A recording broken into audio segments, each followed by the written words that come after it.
Dit is de 46-jarige Gerrit-Jan Gerritsen uit Frinser. Zond juni zit hij in de bijstonden. Van een maand zucht er voor het eerst bij zijn nieuwe werkjouwer. Via het nieuwe project Pastiel had er werk gekregen. Ik heb gezegd, ik pak alles. Om maar om er van de bank af te komen, om het zo maar te zeggen. En uit de bijstand te komen. Gerrit-Jan is de eerste kandidaat die op deze wijze werk vond had. Bij afvalverwerker Ommerin zulde de week en meesten erop wijzen dat ze haar afval goed skieren matten.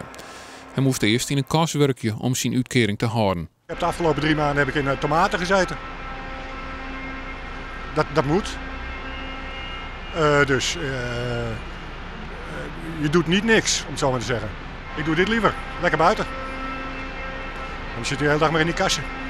Nu ook een Ommerin doog ik werkjouwers liek als Supermerk Poys, waskerij Floron in Bolsward en Smeding Groente en Fruit maai op het project. Ik denk dat op Sambaan hier misschien ik wel in uit het UWV komen kennen. Maar zo, wij willen ik proberen met UWV tot afspraken te komen dat we elkaar net beconcurreren op dezelfde merk. Dus we moeten zien dat we nieuwe banen mogelijk scheppen kennen dat mensen kunnen plak krijgen. Wat mensen het werk weigeren, kunnen ze kwatten worden op haar uitkering of die zelfs kwijtratie. Voordeel is er vooral voor werkjouwers en gemeenten.